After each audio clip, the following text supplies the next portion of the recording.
Pemirsa, kami sudah mengundang perwakilan dari pihak Lion Air untuk bisa ikut dalam perbincangan ini, menjelaskan kepada kami tentunya bagaimana kronologi secara pasti dan juga apa sikap yang diambil oleh Lion Air. Tapi hingga perbincangan ini berlangsung belum ada respon yang disampaikan, yang diberikan oleh pihak yang kami undang. Tapi kami juga sampaikan kepada Anda bahwa sudah ada perwakilan dari Lion Air juga yang memberikan keterangannya kepada media. Kita akan baca bersama. Fokus utama dari evaluasi ini adalah pada detail operasional dan aspek keselamatan, menegaskan bahwa setiap prosedur dan praktek kerja selaras berdasarkan standar keselamatan. Anda bisa baca juga, ini disampaikan oleh Bapak Danang Mandala Prihantono.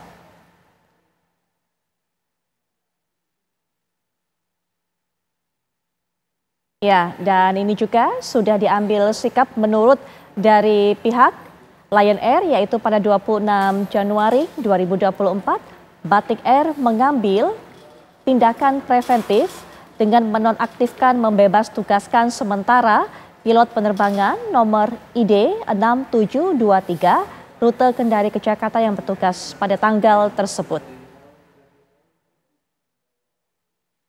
Kemudian juga Batik Air berkomitmen untuk selalu berkoordinasi dengan regulator, awak pesawat, dan pihak-pihak terkait lainnya dalam meningkatkan standar keselamatan penerbangan. Ya, baik.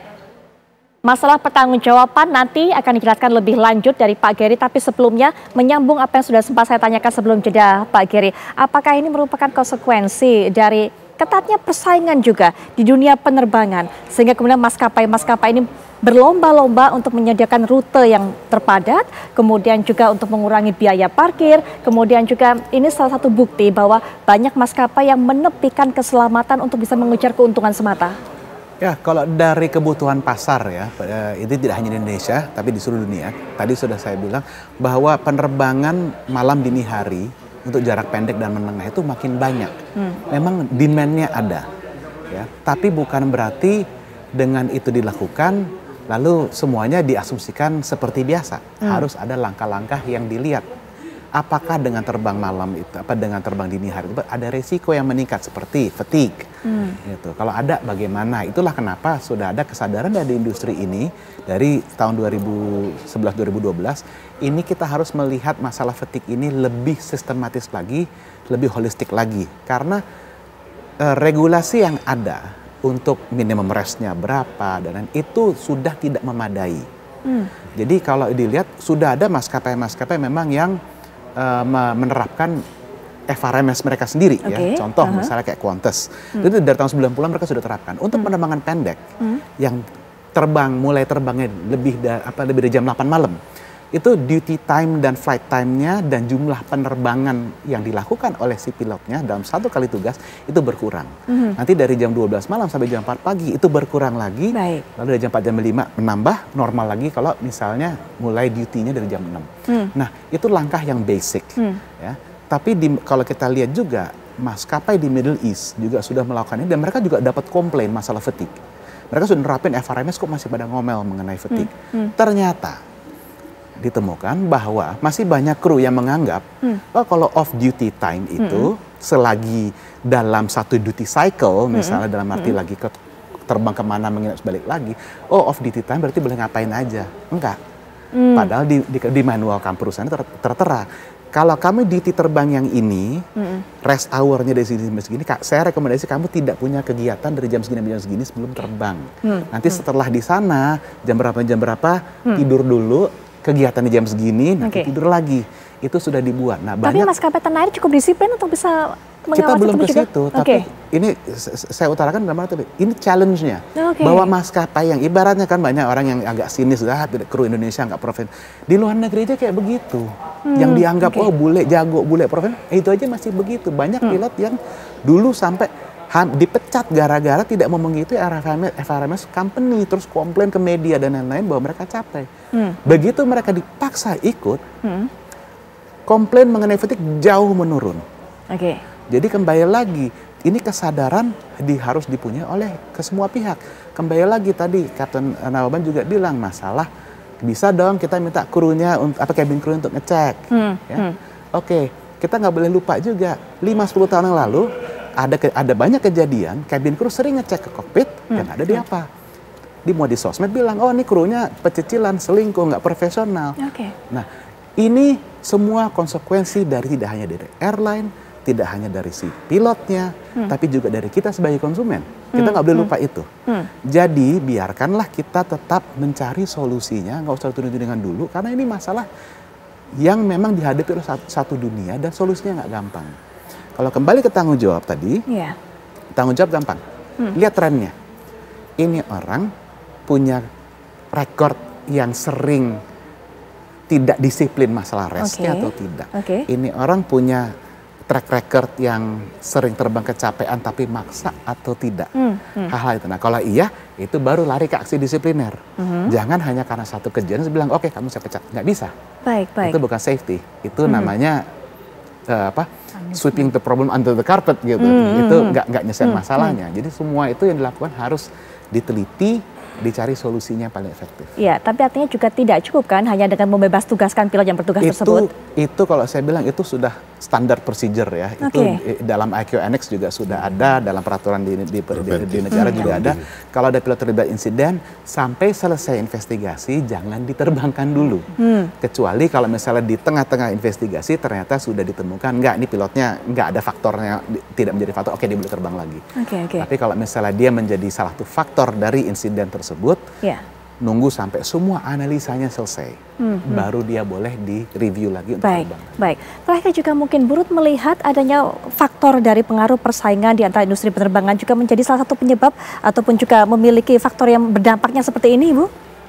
Sebenarnya sih kalau melihat faktor persaingan, semua bisnis pasti melakukan itu, mencari peluang kapan mereka boleh terbang mengambil jatahnya orang lain gitu ya. Tapi kalau yang ini saya rasa sih bukan karena lebih kepada persaingan, tetapi lebih kepada penjadwalan para awak yang mereka tidak disiplin. Lebih kepada mereka seperti tadi Kapten Nababan bilang bahwa sudah diberikan jadwal untuk terbang dalam 1 bulan, berarti mereka harus mempersiapkan diri. Nah kalau dalam 1 bulan ini ternyata mereka mengalami banyak kalau kita bilang turbulensi kehidupan ya, itulah ya. Nah, mereka harus dengan secara terbuka menyampaikan itu kepada manajemennya supaya dicarikan jalan keluar, dia tidak usah terbang. Sehingga itu level of safety-nya juga tetap terjaga, reputasi mereka juga terjaga. Nah, saya berpikirnya begini, kalau dengan kejadian ini nggak ada yang bisa menolong mereka lagi, baik si awaknya juga si maskapai sendiri. Ya kita bisa lihat netizen Indonesia kan kejam kalau soal begini. Jadi bukan kejam sekali. Iya, jadi saya pikir harus dengan hati-hati menerapkan SOP supaya sesuai dengan culture yang ingin mereka bangun dan tampakkan di masyarakat. Mereka LCC, bukan berarti mereka serampangan. Nah itu, jadi jangan cuma bilang semua orang bisa terbang karena ada ini, enggak. Tapi bisa terbang dengan selamat dan aman dan nyaman. Itu sih yang harus dibangkitkan ke para awak. Baik, nggak ada itu, nggak ada bisnis mereka. Baik, penutup juga mungkin dari Cap, artinya juga kesadaran ini harus dimiliki oleh mereka yang bertugas, pilot ataupun juga kopilot untuk bisa mencegah terjadinya hal ini seperti ini lagi. Cap. Ya, seperti tadi sudah saya katakan bahwa ketika pilot itu mendapatkan jadwal, dia akan menyesuaikan diri dengan jadwal tersebut. Oleh karena itu tidak ada hari libur kan, yang ada duty free atau day off.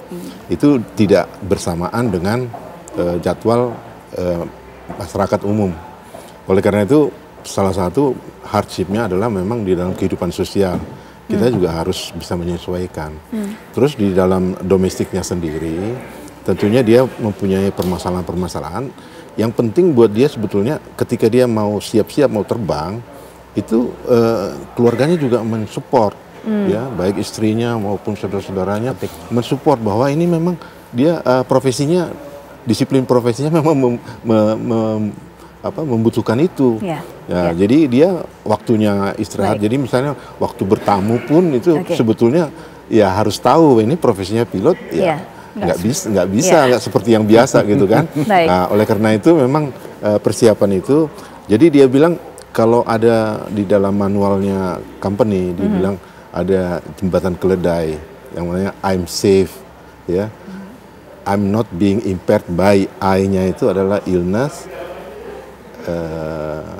M-nya itu medication, terus S-nya itu stress, lalu alkohol dan fatigue dan emosi. Nah, ini fatigue-nya ini yang utama. Jadi dialah yang bisa menilai dirinya sendiri kan. Sama aja kan kalau kita ke dokter juga dokternya yang nanya kan. Kita yang tahu badan kita bagaimana kan gitu. Baik. Semoga kejadian ini juga jadi pelajaran bersama untuk dunia penerbangan kita, dan kita nanti akan tunggu bagaimana hasil evaluasinya agar tidak terjadi lagi. Terima kasih Ibu Ruth, Kepala Baban, terima kasih Pak Gary juga terima kasih.